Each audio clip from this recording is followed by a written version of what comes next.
how we lost that debate, but I can tell you... My fault, man. This guy's too good. Yeah. But I can tell you, anybody who believes, I can bet whatever amount you want to bet.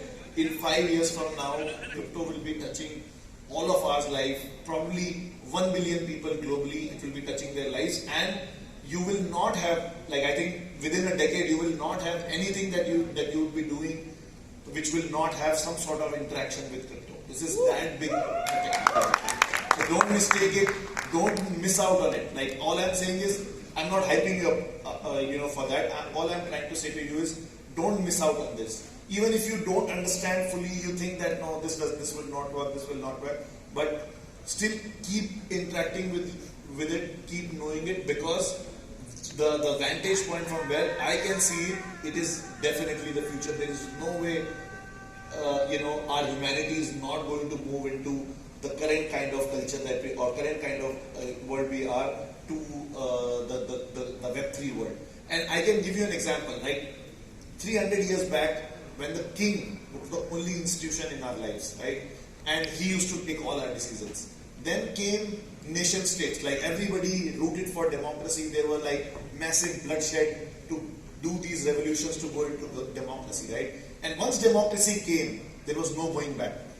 It took time, but in 300 years, everything, most of the things in the world got democratized, right? Like most of the countries in the world got democratized, and we went into a institutional society, like where everything is an institution. A company is an institution, bank is an institution, your local municipality is an institution, your government is also an institution, and all these institutions started running our lives. And most of our interactions also we have with human beings. We always have a trusted third-party institution in between. Like when I am sending you the money, unless I am doing cash, whenever I am doing anything to you, I am putting a comment on your video, I am doing it via somebody in between. In case of this, like Facebook or Twitter is the middle party, right?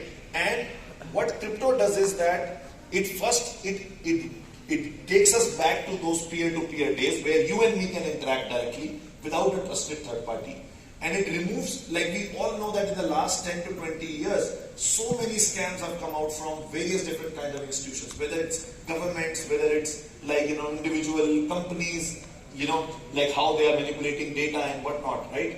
And there is no way, if you zoom out, there's no way you will realize that this is not going to be the future. Eventually, you will have a decentralized Facebook where not one algorithm or one kind of company is changing how your future plays out, right? Like for example, with Facebook, Zynga and all these games became very big, right? And they realized this is a big platform where they can also make money. Suddenly they deplatformed everyone and said we will create games, right? Or they kind of captured a lot of creators, a lot of game builders invested their time to build those games, and then suddenly they were deplatformed, right? Exactly. Do you want to be a part of that kind of world, or you want to be a part, like even say today, if the President of America can be banned, from Twitter and Facebook, then there is no way when someday you want to voice an opinion, you can't be banned, right? You're always in some form, slight form of slavery is there, right? Somebody can ban you at their own, whim and fancy, right? So the future is going towards this. In next 5 years, you are going to see a decentralized Facebook, a decentralized Twitter, which is governed by us ourselves. Secondly, how many of us use Uber right here? We have used Uber for past multiple years. How many of you own any Uber equity? We don't have anything. We have no, skin in the game or reward from that. How Web3 companies are being built. For example, Uniswap or Bored Apes recently launched, right? Bored Apes NFTs were there, and they launched the token. The token is today on the launch is $15 billion, and they airdropped these tokens to their early users. So all their early users are now in some form are owners of that company.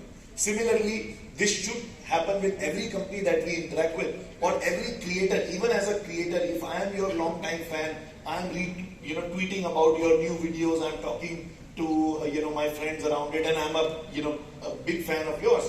There should be a way where I also have some skin in the game if you are growing. If I backed you from very early days, there should be a way where I can also grow with you, right? And that is what Web3 and crypto is enabling. So don't mistake it, guys, as some sort of markets or token purchase and all that. These are all short-term games. The long-term game is to have these collaborative communities which can be co-owned by the community and the main guys behind any product or anything else. Please don't mistake it. Please don't mistake it. I love this. Okay, we'll get to another road after this to see how many people like crypto, because you're doing an amazing job of presenting all these cases, right? And if I don't speak here next year, it's Google's fault. The censorship that he's talking about. So anyway, it's everything that you said.